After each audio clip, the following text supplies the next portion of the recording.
ना मेरा जन्म ना गर्भ बसेरा, बालक हो दिखलाया, काशी नगर जल कमल पडेरा, तहाँ दुलाए न पाया।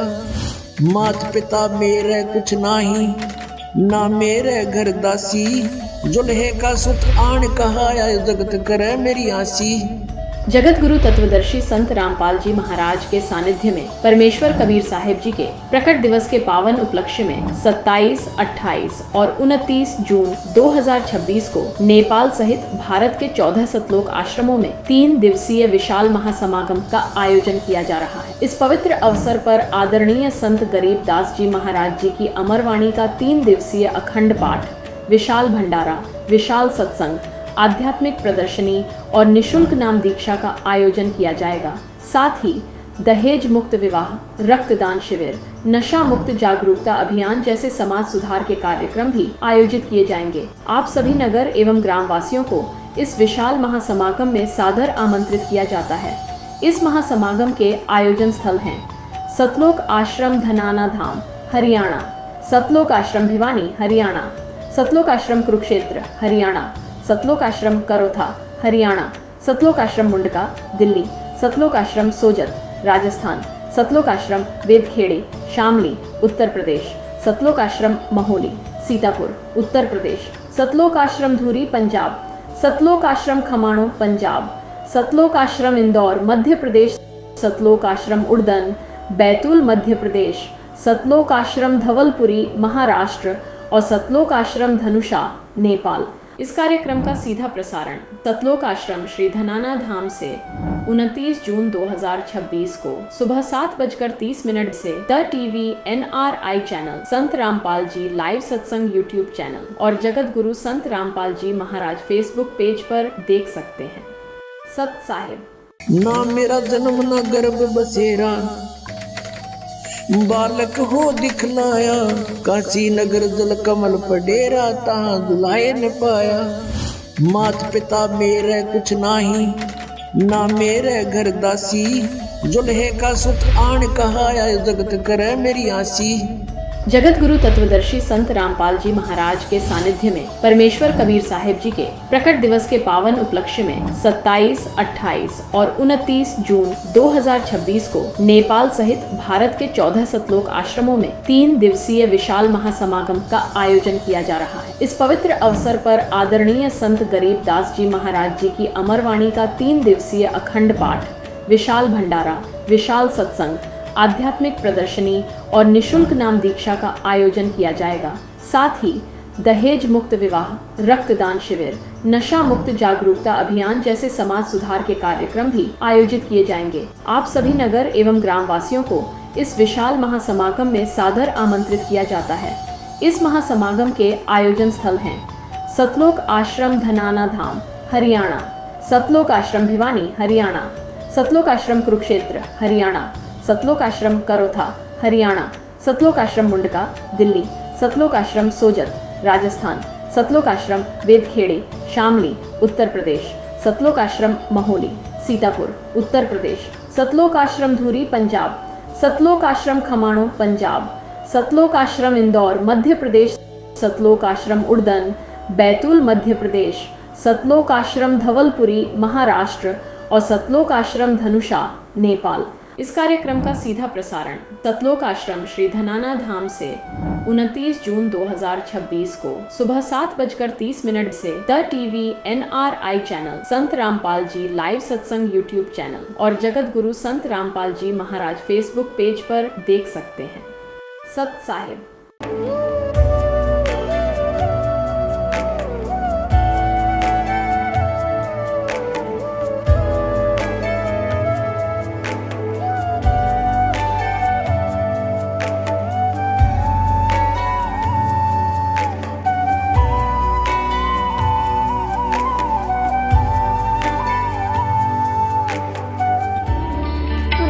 परमात्मा को पाने तथा उसका वास्तविक लाभ प्राप्त करने के लिए पवित्र बाइबल में प्रमाण है कि प्रभु ने मनुष्य को अपना ही स्वरूप बनाया।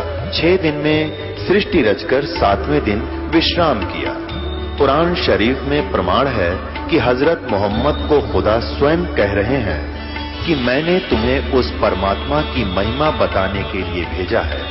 वो परमात्मा कबीर है, जिसने 6 दिन में सृष्टि रची तथा 7वें दिन तख्त पर जा विराजा। उसकी खबर किसी बाखबर से पूछकर तो देखो। कृपया अवश्य सुनिए जगत गुरु तत्वदर्शी संत रामपाल जी महाराज के अमृत वचन। सत साहिब दर्शकों, व्यक्ति के जीवन में चाहे कितने भी दुख और कष्ट लिखे हों, परंतु जब परमात्मा की मेहर होती है तो वह उसके भाग्य को बदल देता है। ऐसी ही कुछ घटना घटित हुई सुनीता जी के साथ, जो रोहतक हरियाणा की रहने वाली है।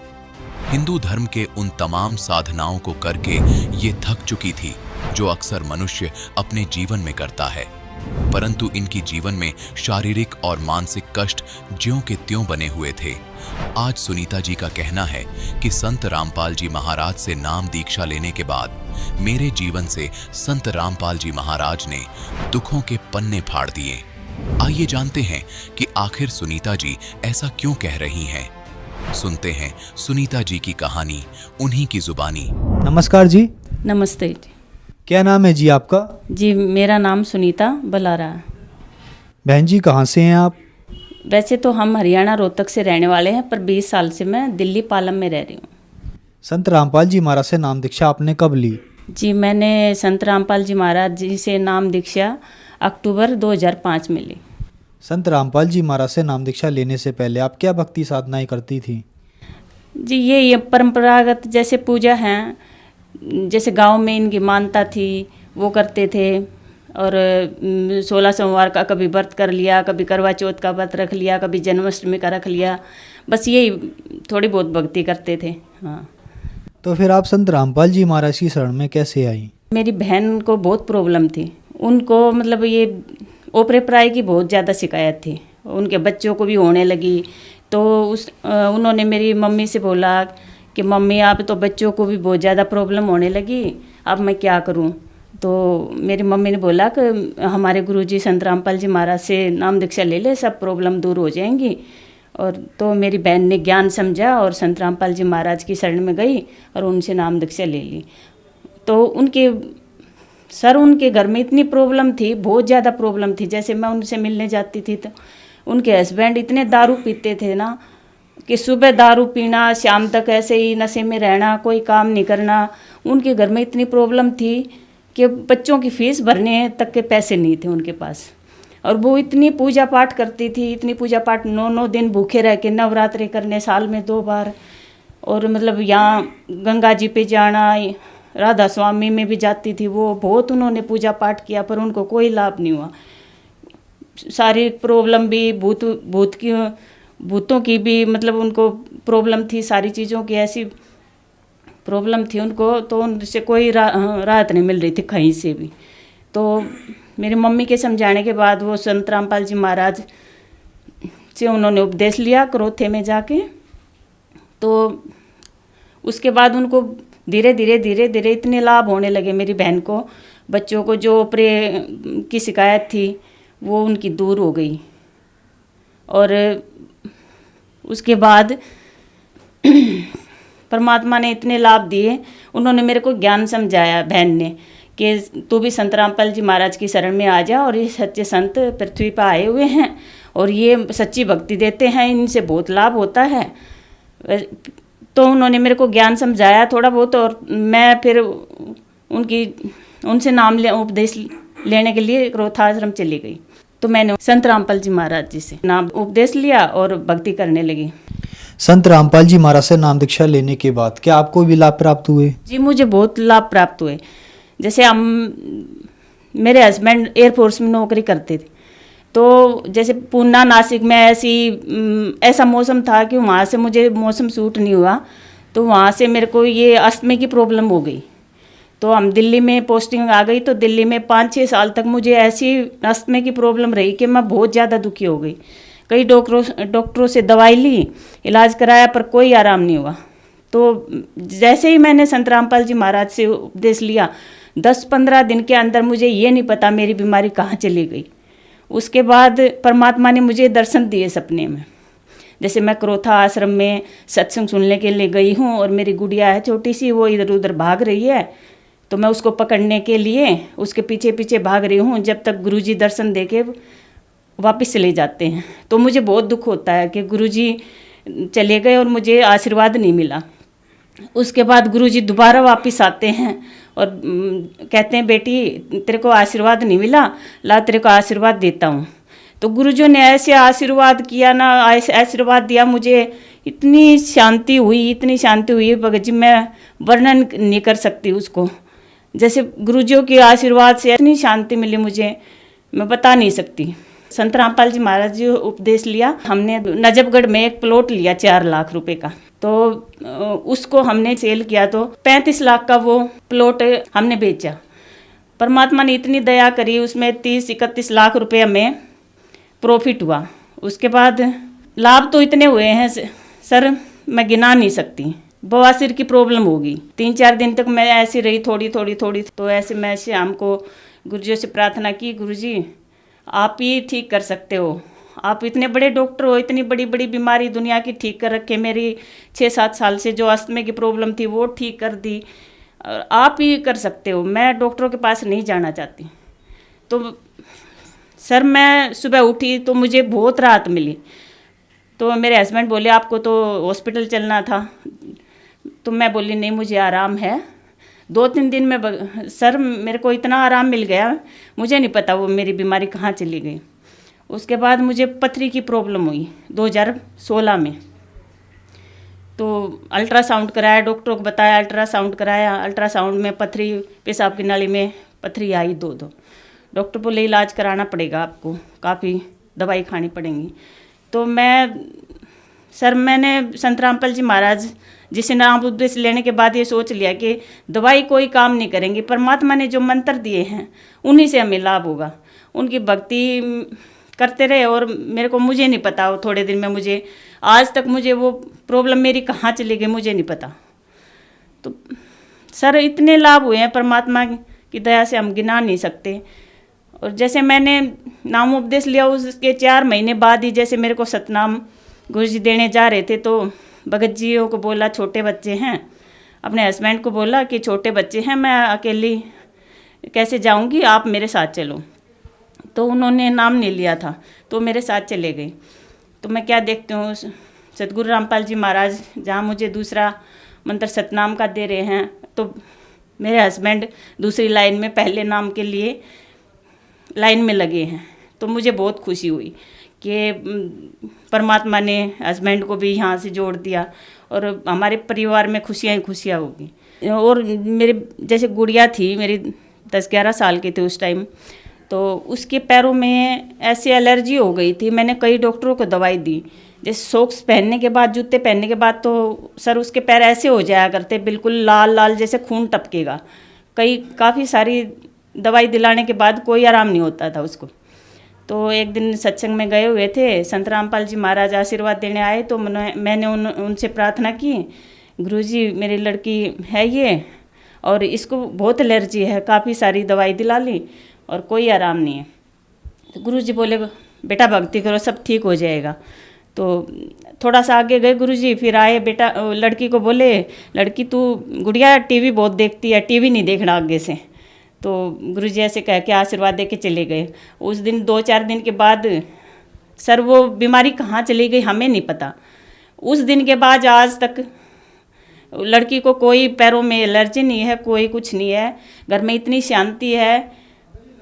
संत रामपाल जी महाराज से जुड़ने के बाद हमें कोई किसी चीज़ की दिक्कत नहीं है। सर मेरे जीजा जी इतना नशा करते थे ना, सुबह से शाम तक दारू पीना और ओपरे प्राय की शिकायत बहुत ज़्यादा, उनके मेरी बहन के घर में बहुत ज़्यादा दिक्कत थी। उसके बाद वो मेरी बहन गुरुजी से प्रार्थना करती रहती, जी भगत जी ऐसे दुखी करते हैं, बहुत नशा करते हैं। गुरुजी बोले बेटा बहुत अच्छी आत्मा है, परमात्मा की बहुत अच्छी आत्मा है, वो जैसे बाहर की जो ओपरा प्राय है उसको बहुत दुखी कर रखा है, वो आएगी, परमात्मा की आत्मा है, शरण में आएगी, जरूर आएगी। तो उसके मेरी बहन ने जब गुरुजी से नाम उपदेश लिया, उसके पूरे 1.5 साल के बाद मेरे जीजा जी ने संत रामपाल जी महाराज जी से उपदेश ले लिया और उनकी नशे की जो बुरी लत थी वो बिल्कुल छूट गई। आज सर मेरे जीजा जी ऐसे हैं, किसी को मतलब अगर कोई दारू पीने वाला साथ बैठता तो उनको गाड़ी में भी नहीं बिठाते। और परमात्मा ने उनके घर में इतनी रजा करी, मेरी बहन को इतने लाभ हुए, परमात्मा की दया से इतने लाभ हुए बहुत ज़्यादा। एक टाइम उनके घर में ऐसा था कि फीस भरने के लिए बच्चों के लिए पैसे नहीं थे। कई बार मैंने भी उनकी हेल्प की थोड़ी बहुत, जितनी हमसे हो सकी। तो आज परमात्मा की दया से उनकी ऐसी, परमात्मा ने उनके घर में ऐसी रजा कर रखी है, वो परमात्मा के दिन रात गुण गाते रहते हैं, क्योंकि वो परमात्मा हैं। वो इतने लाभ दे सकते हैं जो कोई डॉक्टर कैंसर को ठीक नहीं कर सकता। संत रामपाल जी महाराज अपने आशीर्वाद से उनको ठीक कर सकते। वो ऐसे मंत्र देते हैं, उनके मंत्रों में इतनी शक्ति है कि वो कितनी भी बड़ी बीमारी, हमारे संत रामपाल जी महाराज सत्संगों में बोलते हैं कि कैंसर का बाप भी आ जाए वो भी ठीक होगा। अगर हम मर्यादा में रह के भक्ति करते हैं तो परमात्मा सब कुछ कर सकते हैं, भगवान सब कुछ कर सकता है। तो उसके बाद मेरी बहन का बड़ा लड़का, उसको नौकरी मिली, वहाँ बेंगलोर में नौकरी करने लगा। उसके थोड़े दिन बाद वो ऑस्ट्रेलिया, कंपनी ने ऑस्ट्रेलिया भेज दिया। आज वो लड़का ऑस्ट्रेलिया में इतनी बड़ी पोस्ट पे है, बहू भी ऑस्ट्रेलिया में है। छोटे लड़के को सर या बेंगलोर में अमेजोन कंपनी में नौकरी करता है मैनेजर, 65 लाख उसका पैकेज है। परमात्मा ने इतनी दया कर दी उनके घर में, आज वो परमात्मा कितने गुण गाते हैं भाई। ऐसी हमें कहीं से कितना कुछ भी लाभ नहीं हुआ, परमात्मा की शरण में, संत रामपाल जी महाराज की शरण में आने से उनको बहुत सुख हुए, बहुत ज़्यादा सुख हुए। हमें भी जुड़ने से बहुत लाभ हुए। बहन जी, संत रामपाल जी महाराज से नाम दीक्षा लेने के बाद आपको लाभ ही लाभ मिले, तो जो दर्शक आज आपको देख रहे हैं, खास करके जो महिलाएं जो दुखी हैं, उनके लिए आप क्या कहना चाहेंगी? जी, उनसे यही प्रार्थना करना चाहूँगी मैं कि इस धरती पर संत रामपाल जी महाराज कबीर साहब के रूप में आए हुए हैं और सभी दुखी आत्माओं को अपनी शरण में लेके उनका दुख दूर करते हैं।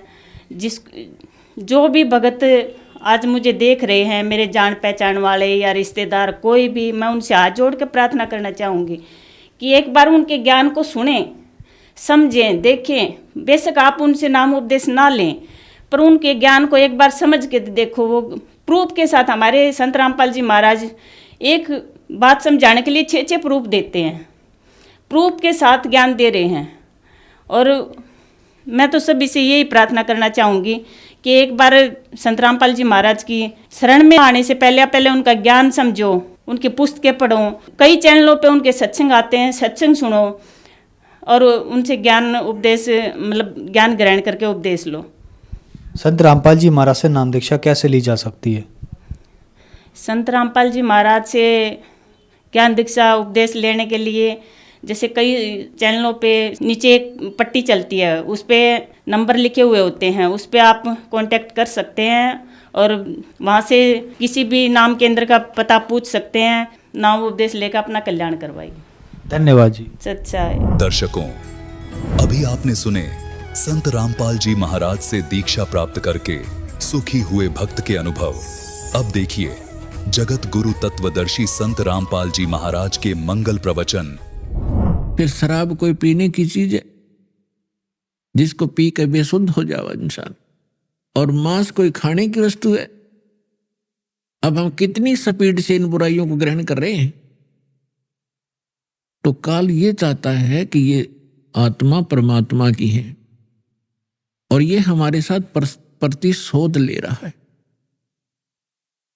इस नालायक ने गलती खुद करी और फिर गलती हमने करी कि हम इसके साथ आ गए, इसके ऊपर आसक्त होकर के। इसने वहां ऐसी गलती करी जो ऐसे सच्चे लोक में अलाउड नहीं। एक युवा लड़की के ऊपर बदनीयत की और जिसका दंड इसको मिला कि वहां से निष्कासित किया गया। हम इसके साथ पहले ही चिपक चुके थे तो हम भी यहां फंस गए। तो इसने गलती स्वयं की और अक्षुब्ध भगवान से हो गया। हम उसके बच्चे परमात्मा के इसके साथ आ गए। इसने हमारी वो दुर्गति कर रखी है जिस समय आपकी या भांग उतर जाएगी या काल की भांग, जिसको तुम एक श्रेष्ठ काम समझ रहे हो, कोठी बनाना, बंगले बनाना, ब्याह शादी में बकवाद करना, गोटी लगाना। और ये ज्ञान जब आपके हृदय में समाएगा तो पता चलेगा आपको आप कैसा जीवन जी रहे हो। तो ये चाहता है कि जितने आप दुखी होगे परमात्मा उतना ही दुखी होता है। जिस माता पिता के बालक दुखी हो वो चैन से सो नहीं सकता, आहार भी नहीं कर सकता। और उस परमात्मा के आप बच्चे हो, इसने क्या हालत कर रखी आपकी। किसी का कैंसर होगी, किसी का टांग टूट गई, किसी का आंख फूट गई, किसी को कोड लगा है, कोई वैसे मानसिक परेशानियां। फिर बाकी बच्चे हो बकवादों पर लगा दिए, घुट्टी डालो, फिल्म देख लो, मांस खा लो, नरे कर्म बिगड़वाता आपके। और फिर इसने कहा है कि जैसे कोई कर्म करेगा मैं तो भगवान वैसा ही फल देता हूं। और इस मन एलिमेंट को छोड़ रखा है, सारी बकवाद करवाता है। और ये मन इतना पावरफुल है, ये समझ लो ये ज्योत निरंजन ही है। और ये ब्रह्मा विष्णु महेश के भी वश नहीं, तो जीव की औकात आपकी। तो जब हम समर्थ की शरण में आते हैं फिर इसका प्रभाव हमसे हट जाता है। और परमात्मा की भक्ति करने से आत्मा में शक्ति आती है। और फिर इस मन की वो बेमतलब की बकवादों को आत्मा रिजेक्ट कर देती है दृढ़ता के साथ। पहले ये दृढ़ता के साथ रिजेक्ट नहीं कर पाती, क्योंकि इसको कोई सहारा नहीं मिलता। तो अब परमात्मा की भक्ति से आत्मा दृढ़ होती चली जाएगी, विकार छूटते चले जाएंगे। और आपके अंदर एक विशेष विनम्रता और सद्भावना उत्पन्न होती चली जाएगी, जो भगत के लक्षण होते। तो पुण्यात्माओं, सत्संग में वही पुण्यात्मा आती है जिनके बहुत ही जन्म जन्म के गढ़े पुण्य आपके साथ है। इस काल भगवान ने ऐसी व्यवस्था कर रखी है, आजीवन मर जाता है 2 रोटी के लिए इस पेट के जोड़ जुगाड़ में, और 100 साल बर्बाद करके प्राणी चला जाता है, ये पूरा नहीं होता। और परमात्मा ही हमारे साथ हो गया तो फिर इस रोटी का रोड़ा नहीं रहेगा, ये 2 रोटी का झगड़ा या खत्म हो जाएगा आपका। और फिर शरीर में कष्ट है, आने वाले जो प्रारब्ध आपकी किस्मत के अंदर लिखे हुए जो आने हैं संकट, और वो भी टल जाएंगे।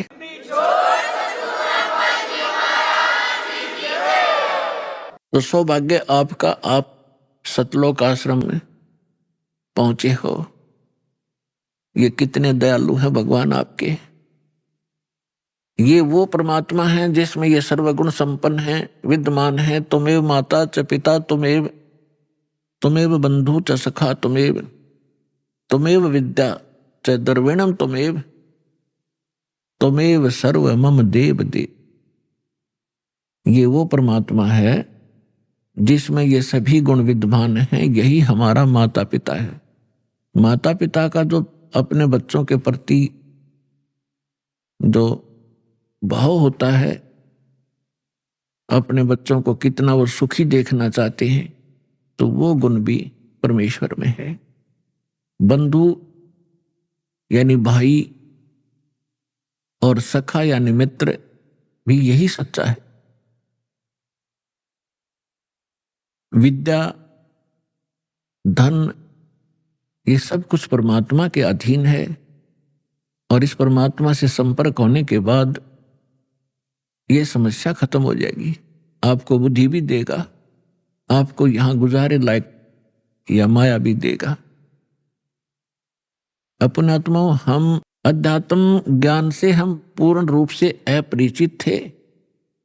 हम लोक वेद दंत कथा सुन सुनकर उसी पर आसक्त हो गए थे, उसी ज्ञान को अंतिम मान लिया था। जो भी जिस धर्म मजहब या ग्रुप या पंथ में जुड़ा है, और उसका एक बहुत बड़ा दायरा होता है। हम उस दायरे में रहकर केवल वही विचार विमर्श करते रहते हैं, उन्हीं परंपराओं का निर्वाह करते रहते हैं, जिस कारण से हमें कोई ऑब्जेक्शन नहीं होता कि जो हम कर रहे हैं ये गलत भी होगा। और गलत और ठीक का ज्ञान सत्संग से होता है। सत्संग स्वयं परमात्मा ही कर सकते हैं। 3 लोक और भवन चतुर्दश कोई नहीं सत्संगी। 3 लोक और भवन चतुर्दश कोई नहीं सत्संगी। गरीबदास जी ने कहा है कि 14 लोकों में और इन 3 लोकों में कोई भी सत्संगी नहीं है। सत्संगी मीन जिसको यथार्थ अध्यात्म ज्ञान हो, सच्चा ज्ञान हो। एक परमात्मा कबीर जी को छोड़कर उसने जो ज्ञान दिया उसके अतिरिक्त कोई सत्संग ही नहीं। तो पुण्यात्मा, जो व्यक्ति प्रथम बार ये सुनता है कि किसी को भी ज्ञान नहीं, तो उसके यह बात गले उतरा को नहीं। कारण क्या है कि हमने अज्ञान सुन रखा है, ज्ञान कभी सुना ही नहीं। आपको बहुत बार सिद्ध किया है कि देवी पुराण के अंदर गीता प्रेस गोरखपुर से प्रकाशित 28 से लेकर 28-29 पृष्ठ पर स्पष्ट किया है। प्रथम स्कंद में व्यास जी पूछ रहे हैं नारद जी से कि किस भगवान की भक्ति करनी चाहिए, कौन सक्षम है, कौन समर्थ है। तो नारद जी कह रहे हैं कि एक समय मेरे पिता ब्रह्मा जी को यह देखकर बड़ा आश्चर्य हुआ कि भगवान विष्णु जी समाधि लगाए बैठे थे। ब्रह्मा जी ने पूछा कि हे देवेश्वर, सारी सृष्टि के पालक, आप किसकी भक्ति करते? तो विष्णु जी ने कहा कि मैं दुर्गा की भक्ति करता हूं, देवी की। अरे इससे ऊपर मैं किसी को भगवान नहीं मानता, मैंने पता ही नहीं। मेरे लिए ये फाइनल गॉड है देवी, मैं इसकी भक्ति करता हूं। फिर 7वें स्कंद में देवी 562 पृष्ठ पर हिमालय राजा को ज्ञान देते समय श्री देवी जी कहती है कि राजन, तू और सब बातों को छोड़ दे, एक ब्रह्म की पूजा करो। ब्रह्म ज्योत निरंजन काल 21 ब्रह्मांड का जो मालिक है, उसका ओम नाम है। ओम नाम के जाप से तुम ब्रह्मलोक में चले जाओगे। वो ब्रह्मलोक में रहता है, वो ब्रह्म। गीता ज्ञान दाता ये ब्रह्म है, और श्री कृष्ण जी में प्रवेश करके ये गीता का ज्ञान दे रहा है। 8वें अध्याय के 13वें श्लोक में स्वयं कहता है ओम इति एकाक्षरम ब्रह्म व्यवहारण माम अनुस्मरण ये परियाति तजन देहम सयाति परमाम गतिम। मुझ ब्रह्म का एक ओम मंत्र है, उच्चारण करके सिमरण करता हुआ ये परियाति तजन देहम, जो शरीर छोड़कर जाता है, सयाति परमाम गति, वो ओम से मिलने वाली परम गति को प्राप्त होता है। 8वें अध्याय के 16वें श्लोक में कहा कि ब्रह्मलोक में गए हुए प्राणी भी पुनरावृत्ति में उनकी जन्म मृत्यु होती है। गीता अध्याय नंबर 2 के श्लोक 12 में, गीता अध्याय नंबर 4 के श्लोक 5 और 9 में, गीता अध्याय नंबर 10 के श्लोक नंबर 2 में गीता ज्ञानदाता कहता है अर्जुन, तेरे और मेरे बहुत जन्म हो चुके, तू नहीं जानता, मैं जानता। इससे सिद्ध है कि ब्रह्म भी नाशवान है। गीता अध्याय नंबर 18 के श्लोक नंबर 62 में, गीता अध्याय नंबर 15 के श्लोक नंबर 1 से 4 में गीता ज्ञानदाता कहता है कि संसार रूपी वृक्ष ये उल्टा लटका हुआ पीपल का वृक्ष समझो। ऊपर को जो जड़ है वो तो पूर्ण परमात्मा है, परम अक्षर ब्रह्म है, और अन्य इसके जो नीचे को शाखाएं हैं, जो संत इन सभी विभागों को बता देगा संसार रूपी वृक्ष की, सवेदवित वो तत्वदर्शी संत है। उसके पश्चात परमेश्वर के उस परम पद की खोज करनी चाहिए। तत्वदर्शी संत के मिलने के उपरांत तत्व ज्ञान रूपी इस शस्त्र से अज्ञान को काट के, यानी इसको अच्छी तरह समझ कर उसके पश्चात परमेश्वर के उस परम पद की खोज करनी चाहिए, जहां जाने के बाद साधक फिर लौटकर कभी संसार में नहीं आते। 18वें अध्याय के 62वें श्लोक में कहा कि अर्जुन, तू सर्वभाव से उस परमेश्वर की शरण में जा, उसकी कृपा से तो परम शांति को और सनातन परम धाम यानी शाश्वत स्थान अमर लोक को प्राप्त होगा, जहां जाने के बाद साधक फिर लौटकर कभी संसार में नहीं आते, उनकी जन्म मृत्यु नहीं होती। तो पुण्यात्माओं, इसे सिद्ध हो गया कि न ब्रह्मा को ज्ञान, न नारद को ज्ञान, न व्यास को ज्ञान। व्यास जी इज द राइटर ऑफ 4 वेद, 18 पुराण, श्रीमद् भगवत गीता, इन सब का राइटर है, लेकिन उसको स्वयं नहीं पता कि परमात्मा कौन है। विष्णु जी को नहीं मालूम, वो दुर्गा को सर्वश्रेष्ठ मानता है। और दुर्गा जी कहती है ब्रह्म की पूजा करो, ब्रह्म कहता है परम अक्षर ब्रह्म की पूजा करो। तो ये ज्ञान परमेश्वर देता है और इससे सिद्ध हो जाता है 3 लोक और भवन चतुर्दश कोई नहीं सत्संगी। उस सत्संग को सुनाने के लिए परमेश्वर आते हैं। परमात्मा 4 युगों में आते हैं। पुण्यात्माओं, आज तक आप श्रद्धालु हो, भगवान के लिए लगे हुए हो, परमात्मा की भक्ति भी करते थे, रामायण महाभारत की कथाएं भी सुनने में रुचि खूब रखते थे। लेकिन वो अज्ञानी गुरु, वो संत मंडलेश्वर आचार्य, शंकराचार्य, ब्राह्मण हमारे को लोक वेद सुनाया करते थे। वो सत्यनारायण कथा सुनाया करते थे श्री विष्णु जी को आधार मानकर। सत्यनारायण का अर्थ होता अविनाशी परमात्मा। और श्री देवी भागवत के अंदर 3रे स्कंद में सचित्र मोटा टाइप गीता प्रेस गोरखपुर से प्रकाशित के 123 पृष्ठ पर श्री विष्णु जी कहते हैं अपनी माता दुर्गा की महिमा गाते हुए, तुम शुद्ध स्वरूपा हो, ये सारा संसार तुम इसे उद्भासित हो रहा है।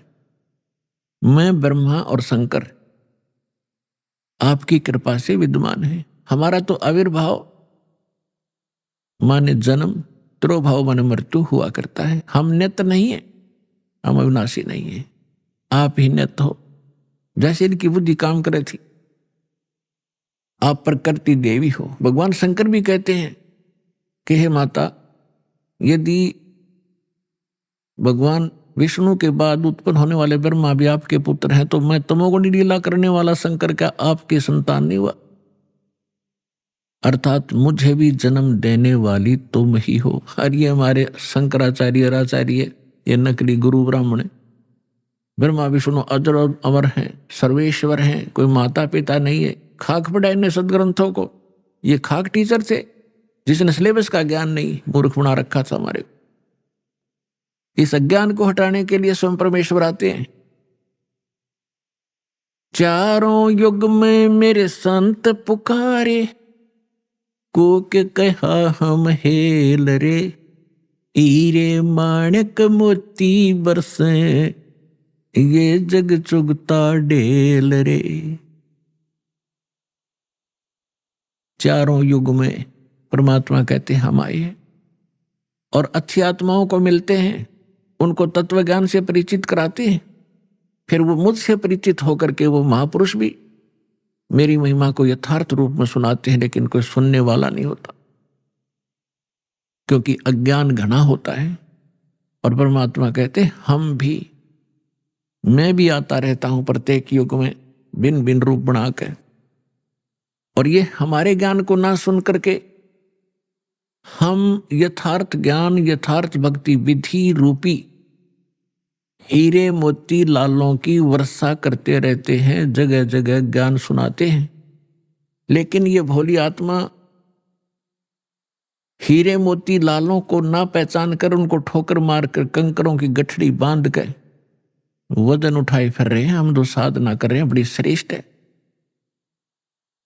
गीता अध्याय नंबर 16 के श्लोक 23 और 24 में स्पष्ट कर दिया है कि शास्त्र विधि को त्याग कर जो मनमाना आचरण करते हैं, मनमानी पूजाएं करते हैं,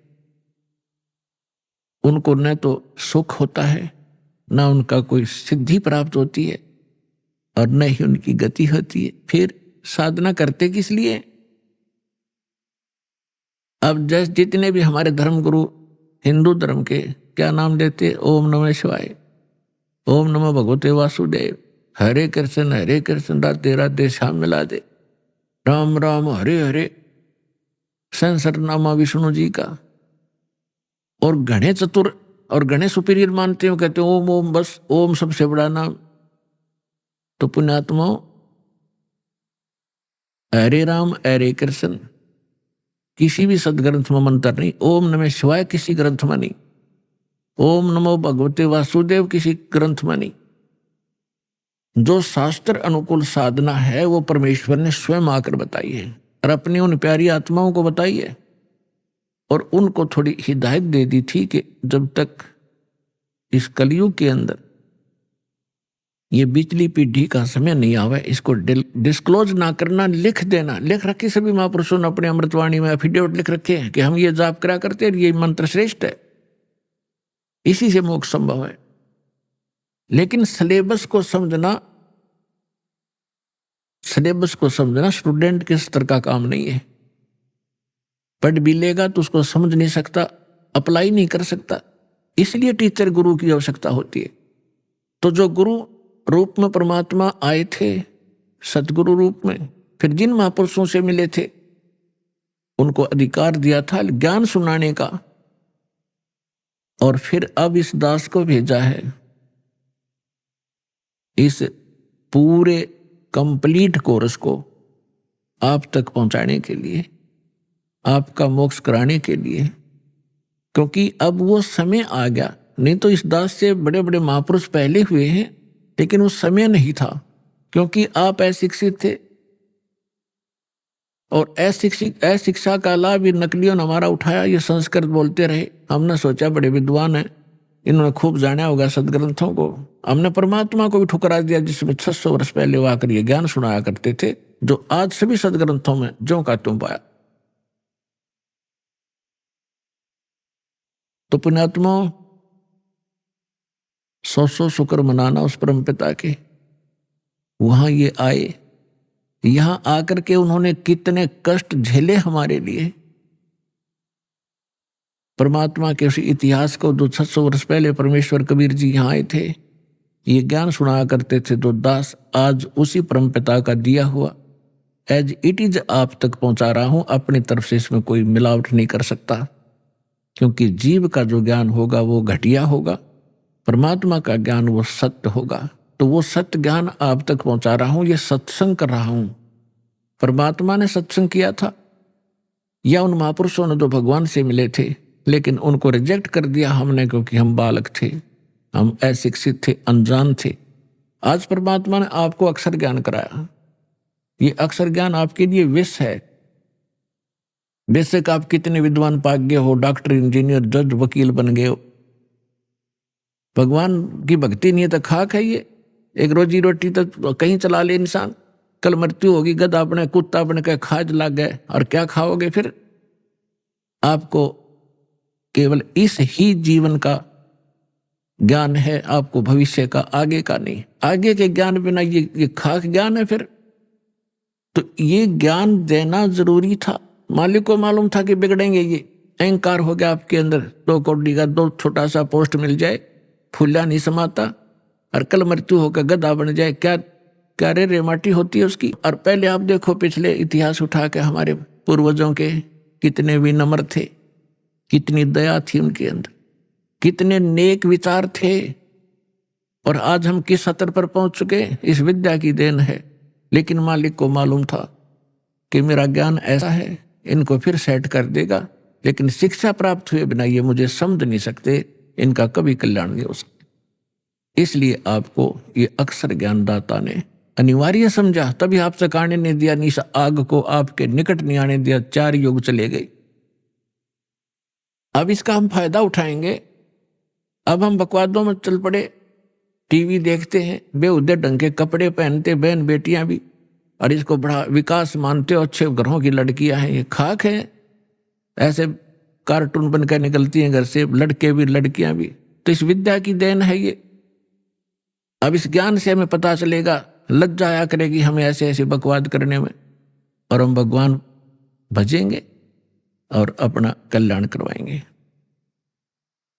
सतगुरु आए दया करी, ऐसे दीन दयाल, बंदी छोड़ व्रतास कहा, जठरगनी प्रतपाल।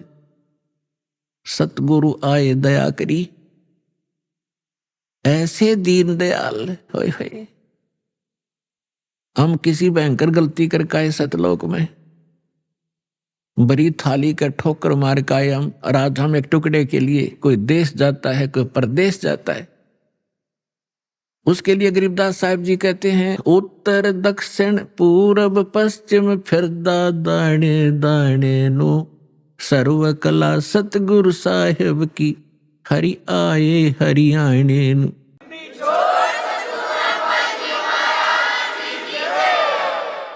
अपने आत्माओं, जो गुरु बचन पर डट गए कट गए फंद 84 के, भाई जो गुरु बचन पर डट गए कट गए फंद 84 के, भाई जो गुरु बचन पर डट गए कट गए फंद 84 के, कट गए फंद 84 के, कट गए फंद 84 के, भाई जो गुरु बचन पे डट गए कट गए फंद 84 के।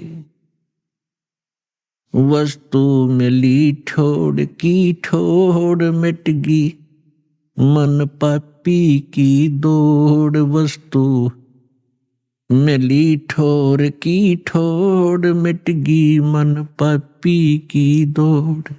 ये भरम मिटे मथुरा काशी के, भरम मिटे मथुरा काशी के,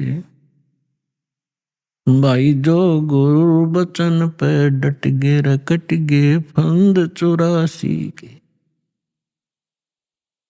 पुणात्मा,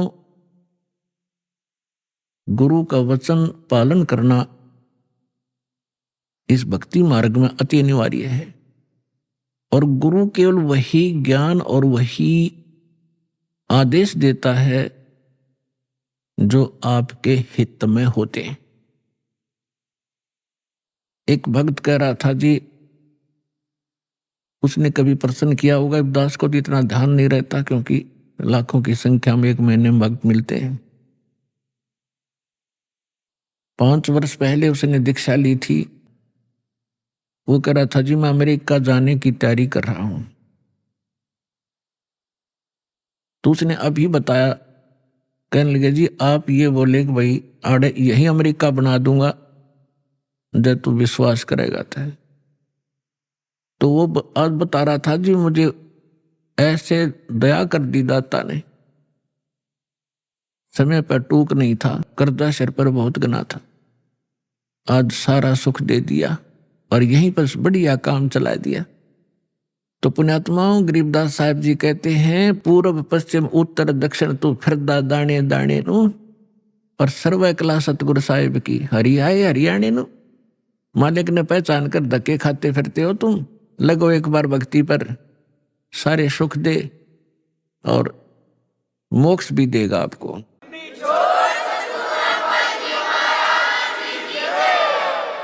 पुण्यात्माओं, सबसे पहले हमने अपने लाल की परख करनी होगी कि जिस लाल को हम लिए फिरते हैं ये वास्तव में लाल है भी कि नहीं।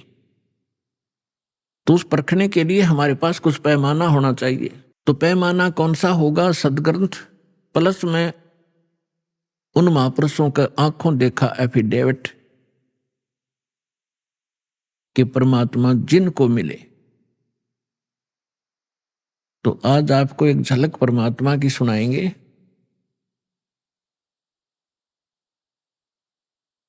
परमेश्वर कबीर जी के प्रगट के विषय में बहुत सी भ्रांतियां समाज में इन नकलियों ने फैला रखी है।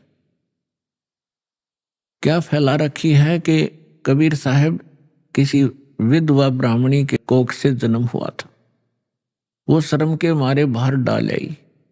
ये बकवाद है और उन दुष्ट लोगों की बनाई हुई कहानियां हैं जो भगवान से हमें दूर रखना चाहते थे, लेकिन वास्तविकता इसके बिल्कुल विपरीत है। परमात्मा स्वयं कहते हैं,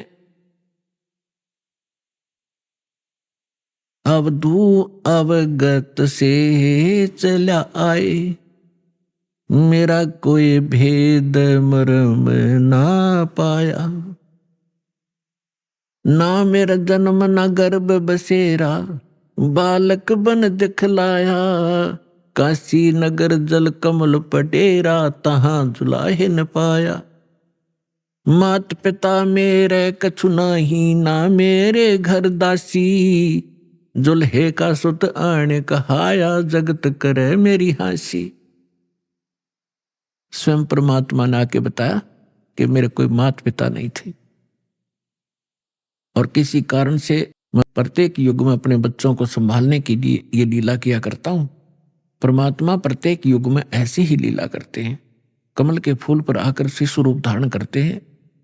एक सतिथि इनकी ऐसी है यहाँ आने की, और वैसे जब चाहे कभी भी एक साधु रूप में, अन्य रूप में कभी प्रकट होकर के अच्छी आत्माओं को मिलते हैं, उनको ज्ञान देते हैं। तो जब परमात्मा कलयुग में आए सन 1398 संवत 1455 ज्येष्ठ सुदी पूर्णमासी को ब्रह्म मुहूर्त में, ब्रह्म मुहूर्त होता है सूर्य उदय होने से 1.5 घंटा पूर्व, सतलोक से आए मालिक और एक शिशु रूप धारण करके और नीचे को गति की। उस समय बनारस के अंदर, काशी के अंदर एक रामानंद नाम के बहुत बड़े विद्वान प्रसिद्ध थे। उनके विषय में माना जाता था कि इन्होंने 4 वेदों को, 18 पुराणों को, श्रीमद् भगवत गीता को ठीक ढंग से जाना है, जिस कारण से वो प्रचार किया करते थे। और उन्होंने 1400 ऋषि शेष बना रखे थे, जो उनके द्वारा बताए गए ज्ञान को आगे जनता में प्रचार किया करते थे। और स्वामी रामानंद जी एक ब्राह्मण के अतिरिक्त अन्य किसी जाति मजहब वाले को अपना शिष्य नहीं बनाते थे। अन्य को वो एक हेय समझते थे, अपने से घटिया मानते थे। अब उन्होंने 1400 ऋषि पंडित शिष्य बना रखे थे। उनमें से एक अष्टानंद नाम के ऋषि थे, और वो प्रतिदिन एक लहर तारा नामक तालाब था, आज भी है, लेकिन अब तो वो सिर्फ एक यादगार रूप में ही रहा है। और लहर तारा तालाब उसका नाम कैसे पड़ा? गंगा दरिया का जल वर्षा के दिनों में जब फुल स्विम पर चलती है तो गऊ घाटों के ऊपर से वो ओवरफ्लो होकर लहरों के द्वारा उछल उछल कर एक बहुत बड़ी झील में समा जाता था, भर जाता था। उसको लहर तारा नामक तालाब कहने लगे। अभी आपने सुने संत रामपाल जी महाराज के मंगल प्रवचन। आइए अब सुनते हैं संत रामपाल जी महाराज से नाम दीक्षा लेकर सतभक्ति करके अद्भुत लाभ प्राप्त करने वाले अनुयायी के विचार। दर्शकों, आज हम आपके सामने एक ऐसी महिला का साक्षात्कार प्रस्तुत करने जा रहे हैं जो आज भारत की हर दूसरी महिला के घर की कहानी है। ये कहानी है कैथल हरियाणा की रहने वाली मोनिका जी की, जिनके पति बहुत ज्यादा नशा किया करते थे, जिससे निजात पाने के लिए इन्होंने कई प्रयत्न किए, परंतु कोई समाधान नहीं मिला। लेकिन आज संत रामपाल जी महाराज से नाम दीक्षा लेने के बाद इनका कहना है कि इनके पति का नशा पूर्ण रूप से छूट गया है। दर्शकों, यह बड़ी हैरानी की बात है कि जिस नशे को सरकार नशा मुक्ति केंद्र खोलकर भी नहीं छुड़ा पाई, उस नशे को संत रामपाल जी महाराज के ज्ञान ने जड़ से खत्म कर दिया है। आइए जानते हैं कि आखिर संत रामपाल जी महाराज ने किस तरह से उनके पति का नशा छुड़वाया। सुनते हैं मोनिका जी की कहानी, उन्हीं की जुबानी।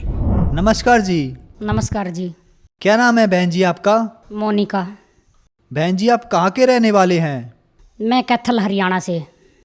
बहन जी संत रामपाल जी महाराज से आपने नाम दीक्षा कब ली? संत रामपाल जी महाराज से नाम दीक्षा मैंने 2005 में ली। संत रामपाल जी महाराज से नाम दीक्षा लेने से पहले क्या आप कोई भक्ति साधना करते थे? हाँ, संत रामपाल जी महाराज से नाम दीक्षा लेने से पहले हम शिव जी की भक्ति करते थे और शेरा वाले की करते थे, और जैसे सोमवार का व्रत करते थे और शिवरात्रि वाले दिन भी व्रत करते थे। जैसे वहाँ मैं एक संत रामपाल जी महाराज जो जिस गांव के हैं, मैं उस गांव की हूँ, तो वहाँ पर शिवरात्रि का मेला लगता था और वहाँ से दूर दूर से काफ़ी लोग आते थे, कावड़ लेके भी आते थे। हम भी सारा परिवार वहीं से लगे रहते थे। और वहाँ से हम लगे रहते, हमारे को पता ही नहीं था कभी ये पूर्ण परमात्मा है। हम तो इसी को असली भगवान मानते थे। भगवान के बारे में हमारे को कुछ भी नहीं पता था भी पूर्ण परमात्मा कौन है भी, वो हम तो उसी में ही लगे रहते थे, हमारे को कुछ भी नहीं पता था इसके बारे में। बहन जी, आपने बताया कि आप शिव जी की भक्ति करते थे तथा शेरों वाली माता की भी भक्ति करते थे, इसके अलावा कांवड़ की यात्रा में भी जाते थे। तो जो ये भक्ति साधना आपने की, इन सब भक्ति साधनाओं से आपको क्या क्या लाभ मिले? इन भक्ति साधना से हमारे को कुछ भी लाभ नहीं हुआ। हम बिल्कुल दुखी थे, बहुत ज़्यादा दुखी थे। हमारे को पता ही नहीं था, हम फिर भी लगे रहते थे। और जैसे मेरे घर वाले, मेरा पिताजी भी शुरू से मतलब इतनी शराब पीता था, तो हमारे घर इतनी ज़मीन थी वो भी सारी बिक गई। तो आगे जब मेरी शादी करी तो वहाँ भी मेरा पति भी शराब पीता था। और मैं ये कहती थी, हे मालिक, हे शिव जी, हे भगवान, हे परमात्मा, अगर आप भगवान हो, हम आपकी इतनी भक्ति करते हैं तो हम इतने दुखी हैं। मेरा पिताजी भी ऐसे ही था और हमारी ऐसी किस्मत है, मेरी मम्मी की भी ऐसी किस्मत थी और मेरी भी ऐसी किस्मत है। और एक मेरी छोटी बहन थी, उसकी भी ऐसी किस्मत थी, वो भी ऐसा ही मिला। जो मेरे पति थे वो बहुत ज़्यादा शराब पीते थे। मैं इतनी परेशान थी, तो मैं बहुत ज़्यादा परेशान थी। मैं हर जगह उनको सियाने सट्टों के पास भी लेके गई, जहाँ कहीं कोई भी बता देता था, बालाजी भी लेके गई। तो मैंने जहाँ भी कोई भी कह देता था मैं वहीं जाती थी। लेकिन मैं इतनी परेशान थी, मैं कहती थी, हे मालिक, कोई अगर मालिक है तो मैं किसको पुकारूं भाई, मैं किसको कहूँ परमात्मा। इतनी मैं व्रत भी करती हूँ सबके, कोई भी नहीं मतलब मेरे दुख को सुनने वाला है। मैं ऐसे रोती थी। सभी मेरे परिवार वाले भी मेरे बहुत दुखी से मेरे से कहते थे, हमारी तो बेटी का जीवन ही नरक हो गया, तो ये तो नहीं सुधरेगा। हमने उसको 15 साल तक हमने उसको दवाइयाँ भी चोरी से भी हमने उसको दवाइयाँ खवाई भाई ये शराब छोड़ देगा, शराब छोड़ देगा। उसने किसी कारण से भी शराब नहीं छोड़ी। हमने उसको टीके भी लगवाए, उसने तब भी शराब नहीं छोड़ी। और फिर भी हमारा सब कुछ बिक गया। हमारे को कुछ भी नहीं पता था इस बात के बारे में। तो हम यही सोचते थे, हे मालिक, अगर कहीं है तो हमारी भी सुनो कहीं से। तो हमारे को कहीं से भी नहीं पता लगा। तो बहन जी, आपने जैसा बताया कि आपके घर में आप शिव जी की भक्ति करते थे, लेकिन उसके साथ साथ आपकी माताजी के साथ आपके साथ एक जैसी दुखद घटना हुई कि आपके पिताजी भी शराब पीते थे और आपकी जब शादी हुई तो आपके पति भी शराब पीते थे। आपकी जीवन एक नरक की तरफ निकल गया और आपकी प्रॉपर्टी, घर वगैरह सब बिक गया। तो फिर आपको संत रामपाल जी महाराज के बारे में जानकारी कहाँ से मिली? संत रामपाल जी महाराज की जानकारी हमको, मैं एक बार अपने घर गई हुई थी, तो वहाँ से मेरी मम्मी ने संत रामपाल जी से नाम ले रखा था। तो संत रामपाल जी से नाम ले रखा था तो मैं अपने घर गई, तो मेरी मम्मी मेरे को कहने लगी कि तू भी चल सत्संग में। मैंने कहा कहाँ पे? मैंने कहा वो कह रही है अभी करोथा में संत रामपाल जी हैं, उनसे नाम ले लो और ये जो तेरे पति हैं ये शराब छोड़ देंगे। ये संत रामपाल जी उनकी शराब बिल्कुल छुड़वा देंगे, वो बिल्कुल शराब नहीं पिएंगे। मैं इसी कारण से बहुत दुखी थी। मैं सोचती थी चलो देखते हैं। मैंने कहा चलो सत्संग में मैं चलूँगी। मेरे को सत्संग का पहले से ही बहुत ज़्यादा मतलब रुचि थी भाई, कहीं भी सत्संग होता था, कुछ भी होता था, मैं वहीं चली जाती थी। तो मैं वहाँ सत्संग में जब मम्मी के साथ करोंथा में 2005 में मैं चली गई, तो उस दिन वहाँ पर मैं गई सत्संग में, तो मैंने सत्संग सुना। तो उस दिन तो मेरे को कुछ समझ में नहीं आया। तो अगले दिन वहाँ जो भगत थे उन्होंने मेरे को बहुत समझाया। वो कहने लगे भी तुम नाम ले लो और तुम्हारे पति भी शराब छोड़ देंगे, परमात्मा अपने आप ही ठीक करेंगे संत रामपाल जी। तो मैंने अगले दिन फिर मैंने कहा चलो ठीक है अगर आप कहते हो, लेकिन मेरा नाम तो नहीं निभेगा, क्योंकि मेरे घर में मेरा ससुर भी होक्का पीता है और मेरे आदमी शराब पीते हैं। वो तो मेरे को रात को भी कहते हैं मेरे को शराब ला के दो, मेरे को बीड़ी ला के दो, तो मैं क्या करूँगी? तो वो कहने लगे तू कुछ मत सोच, तू परमात्मा पे छोड़ दे। ये संत रामपाल जी ये भगवान है, ये पूर्ण परमात्मा आए हुए हैं, आप फार्म भरवाओ और नाम लो। तो अगले दिन मैंने संत रामपाल जी से 2005 में मैंने नाम दीक्षा ले ली। तो बहन जी, जैसा कि आपने बताया, आपको सभी संत रामपाल जी महाराज के शिष्यों ने और आपकी माता जी ने कहा कि संत रामपाल जी महाराज से नाम दीक्षा लेने के बाद आपके घर में जो दुख हैं वह खत्म हो जाएंगे, आपके पति भी शराब पीना छोड़ देंगे और उनके कहने पर आपने संत रामपाल जी महाराज से नाम दीक्षा ले ली, तो क्या संत रामपाल जी महाराज से नाम दीक्षा लेने के बाद वो वायदा पूरा हुआ? क्या आपके पति ने शराब छोड़ दी? हाँ भगत जी, मेरे पति ने शराब छोड़ दी, लेकिन वो छोड़ देते थे और सत्संग में भी आते थे, और लेकिन उनके ऊपर मतलब इतना कुछ बहुत ज़्यादा कोई ऐसी चीज़ थी जो कि मतलब कि उसको बेचैन करके रखती थी। और मैं कहती थी उसको, नाम भी मैंने कई बार दिलवाया, लेकिन वो नाम मतलब कि मतलब भगवान के आगे, परमात्मा के आगे कभी रोए नहीं। भाई वो ये नहीं कहते थे कि भाई मैंने परमात्मा की भक्ति करनी है, लेकिन वो इसी कारण से फिर काफ़ी साल तक एक बार उनको अटैक भी पड़ गया। उस अटैक से भी उनको डॉक्टर ने जवाब दे दिया, और डॉक्टर ने जवाब दे दिया तो मैं कहने लगी, जब से किसी ने भी मेरे परिवार में नाम नहीं ले रखा था, किसी ने भी, मैंने अकेली नहीं नाम ले रखा था। तो वहाँ पर मेरे को सारे कहने लगे, देख लो तुम्हारे संत रामपाल जी ने, ये देखो ये क्या हो गया। मैंने कहा मेरे संत रामपाल जी भगवान है और वो ऐसा नहीं होने देंगे, क्योंकि उन्होंने मेरे से भक्ति करवानी है।